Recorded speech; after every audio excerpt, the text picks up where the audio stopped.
दोज़ख एक हकीकत। क्या दोज़ख जैसी कोई चीज़ है? हम दोज़ख पर ईमान रखते हैं क्योंकि खुदा का कलाम बाइबल बार बार खबरदार करता है कि दोज़ख के दर्द से भरी हुई जगह है। वहाँ एक आग है जो हर वक्त जल रही है और वो बुझने की नहीं। और ये हकीकत है, एक अलमनाक हकीकत जिसका कोई तस्वुर भी नहीं कर सकता। खुदा कैसे किसी को दोज़ख में डाल सकता है? हम अक्सर ये सोचते हैं। बाइबल कहती है कि सब ने गुनाह किया और सब खुदा के जलाल से महरूम हैं। हकीकत में हर आदमी का लाशऊरी इल्म उसे बताता है कि कत्ल न करो, चोरी न करो और किसी की इज्जत न लूटो, और हमारा दुनियावी इल्म भी यही कहता है कि ये तमाम चीज़ें गलत हैं।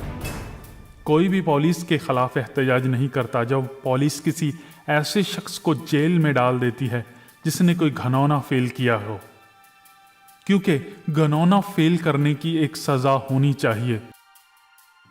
एक और मिसाल हम इस तरह देखते हैं कि जैसे एक बहुत ही अच्छा मुंसफ हो और उसके सामने एक ऐसे शख्स को लाया जाए जिसने बहुत ही घिनौना काम किया हो, और वो मुंसिफ उस शख्स को छोड़ दे, तो क्या आप नहीं समझते कि ऐसा करने से उस मुंसिफ के करैक्टर पर दाग लगेगा, उसके किरदार पर दाग लगेगा? ऐसा ही अगर हम खुदा के बारे में सोचें कि वो बहुत ही अच्छा एक जज है, एक मुंसिफ है, तो वो कैसे उस आदमी को छोड़ सकता है जिसने एक बहुत ही घिनौना काम किया हो? तो ऐसा करने से ये खुदा के किरदार पर एक धब्बा है, उसके नाम पर एक धब्बा है। रोज़े आखिरत क्या है? रोज़े आखिरत हमको खुदा के सामने जवाबदेह होना है।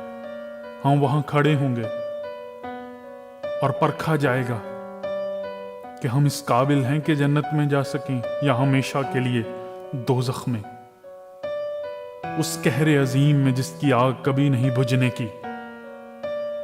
यकीनन बाइबल कहती है कि हम अपने अमाल से नहीं बच सकते, क्योंकि लिखा है कि कोई रास्तबाज नहीं, एक भी नहीं।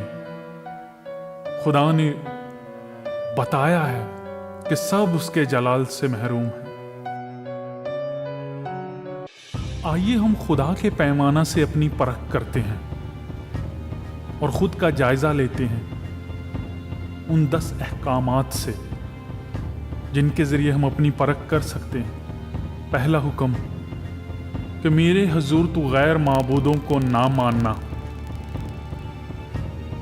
खुदा ने कहा है कि तुम मेरे सिवा किसी और माबूद को ना मानना।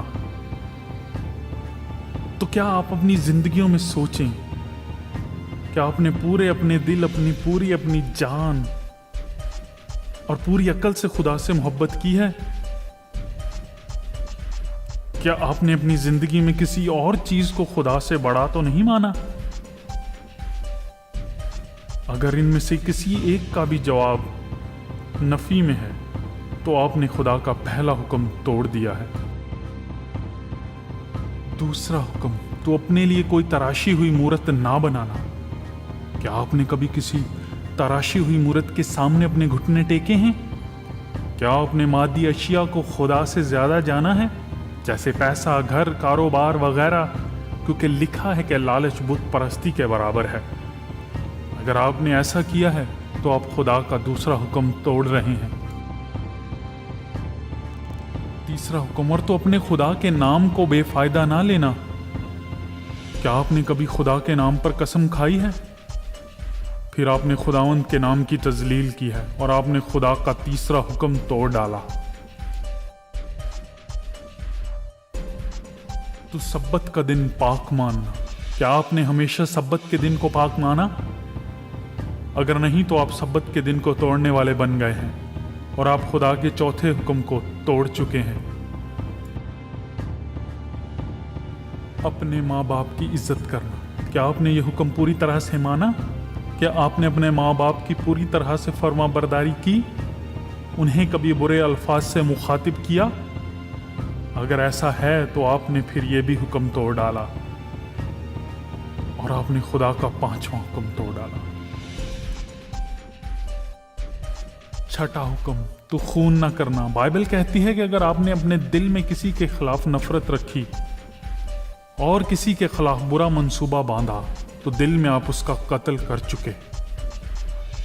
آپ نے کبھی ایسا کیا تو پھر آپ نے خدا کا چھٹا حکم توڑ دیا، متی 5 باپ کے مطابق۔ 7واں حکم، تو زنا نہ کرنا۔ کیا آپ ہمیشہ اپنی بیوی کے ساتھ وفادار رہے؟ کیا آپ نے اپنی زندگی میں کسی دوسری عورت سے زنا کیا؟ اور بائبل میں لکھا ہے کہ اگر کسی نے دوسری عورت کو بری نظر سے دیکھا تو اپنے دل میں زنا کر چکا۔ اگر آپ نے کسی عورت کو بری نظر سے دیکھا ہے تو پھر آپ نے خدا کا 7واں حکم بھی توڑ دیا ہے۔ تو چوری نہ کرنا۔ کیا کبھی آپ نے کوئی چیز چرائی؟ یہ کوئی معاملہ نہیں کہ وہ بڑی تھی یا چھوٹی۔ اگر آپ نے ایسا کیا ہے تو آپ خدا کا 8واں حکم توڑ چکے ہیں۔ 9واں حکم، اور تو جھوٹی گواہی نہ دینا۔ کیا آپ نے کبھی جھوٹ بولا، دغا دیا یا کسی کے بارے میں آدھا سچ بولا ہو؟ آپ نے کسی کے بارے میں ایسے الفاظ بیان کیے ہوں جسے آپ پوری طرح سے جانتے نہ ہوں؟ اگر ایسا ہے تو آپ جھوٹے ہیں اور آپ نے خدا کا 9واں حکم توڑ ڈالا۔ تو بیگانہ چیز کا لالچ نہ کرنا۔ کیا آپ نے کبھی کسی بیگانہ چیز کا لالچ کیا؟ کسی لڑکی، لڑکے، گھر، کسی قیمتی چیز کا، کوئی چھوٹی ہو یا بڑی؟ اگر آپ نے کبھی لالچ کیا ہے تو آپ خدا کا 10واں حکم توڑ چکے ہیں۔ اس پوری روئے زمین پر ہم میں سے کوئی ایسا نہیں ماں سوائے یسوع مسیح کے جس نے ان میں سے ایک حکم بھی نہ توڑا ہو۔ تو پھر کیا ہمیں کیا کرنا چاہیے؟ کیونکہ ہمارا شمار چوروں، زانیوں اور گھنونے لوگوں میں ہوتا ہے۔ خدا کا کلام سنو، وہ کہتا ہے بے ایمانوں اور گھنونے لوگوں اور خونیوں اور حرام کاروں اور جادوگروں اور بت پرستوں اور سب جھوٹوں کا حصہ آگ اور گندک سے جلنے والی جھیل میں ہوگا۔ بیک وقت ہم چور ہیں، بت پرست ہیں، جھوٹے ہیں۔ اگر ہم کو ایسے ہی خدا کے سامنے حاضر ہونا پڑے تو کیا ہم یہ سوچ سکتے ہیں کہ وہ ایماندار اور فضل سے بھرا ہوا اور قہر سے بھرا ہوا اور پاک خدا ہمیں معاف کر سکتا ہے؟ ہم اپنی راست بازی کیسے ظاہر کریں؟ ہمارے لیے کیا کوئی امید ہے؟ ٹھہرے، یہاں ایک خوشخبری ہے، خدا کا رحم اور محبت۔ بائبل کا خدا سچا اور برحق ہے۔ اگرچہ ہم سب نے حکم عدولی کی اور ہم سب نے گناہ کیا، لیکن پھر بھی وہ رحیم ہے، ہمیں معاف کرنا چاہتا ہے۔ ہمارے گناہوں کے لیے ایک آخری قربانی تیار کی گئی تاکہ ہمیں گناہوں سے نجات مل سکے۔ اور کلام میں لکھا ہے، لیکن خدا اپنی محبت کی خوبی ہم پر یوں ظاہر کرتا ہے کہ جب ہم گنہگار ہی تھے تو مسیح ہماری خاطر ہوا۔ رومیو 5 باپ اس کی 8 آیت۔ اور دوسری جگہ لکھا ہے، کیونکہ خدا نے دنیا سے ایسی محبت رکھی کہ اس نے اپنا اکلوتا بیٹا بخش دیا تاکہ جو کوئی اس پر ایمان لائے ہلاک نہ ہو بلکہ ہمیشہ کی زندگی پائے۔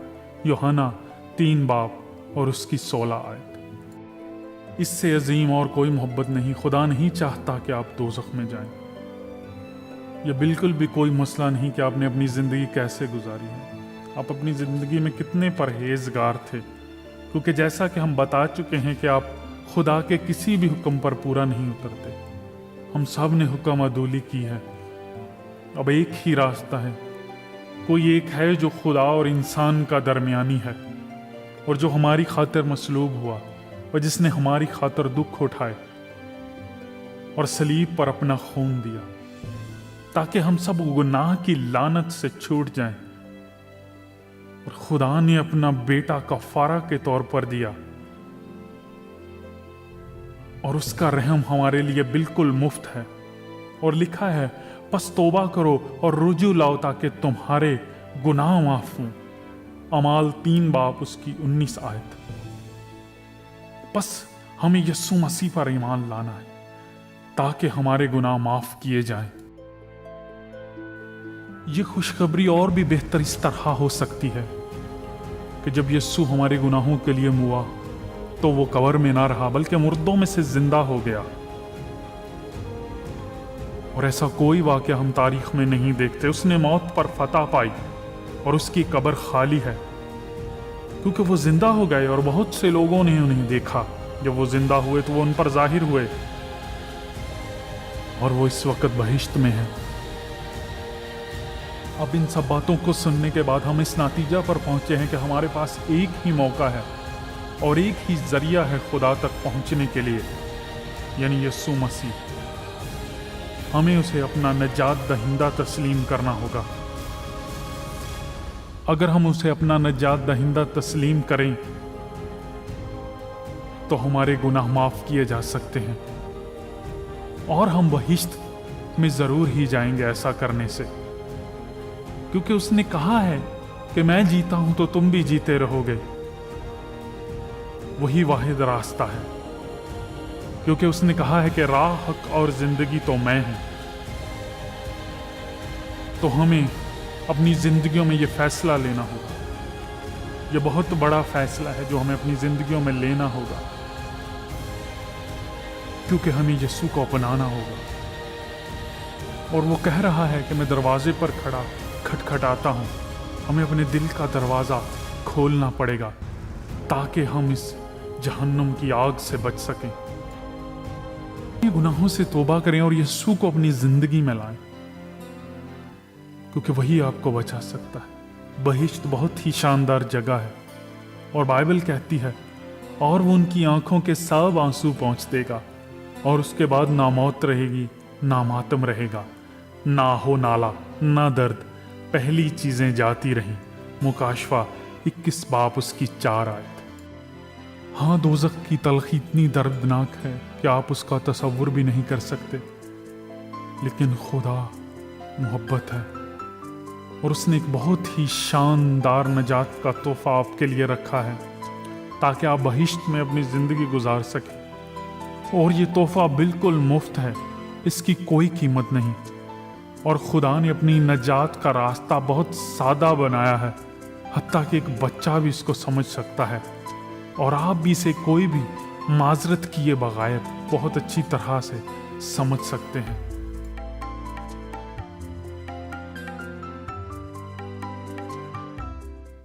अगर तो अपनी जुबान से यीशु के खुदावंद होने का इकरार करे और अपने दिल से ईमान लाए कि खुदावंद ने उसे मुर्दों में से जी लाया तो निजात पाएगा।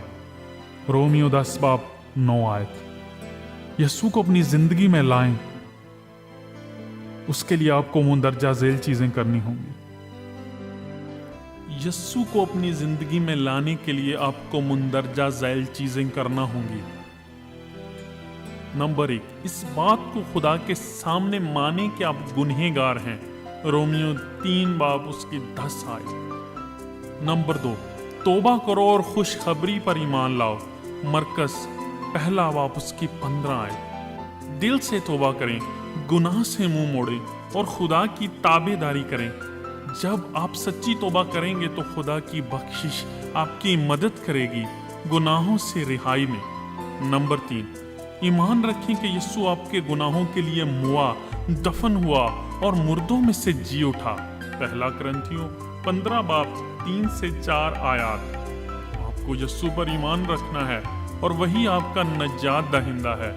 नंबर 4, दुआ करें और यीशु को अपने दिल में जगह दें, अपनी जिंदगी में जगह दें और गुनाहों की मुआफी मांगें। रोमियो 10 बाब 9 से 13 आयत। उसे अपना शख्सी खुदावंद और नजात दहिंदा मानिए। नंबर 5, यीशु को अपना खुदावंद तस्लीम करें और अपनी जिंदगी का सारा इख्तियार उसको सौंप दें।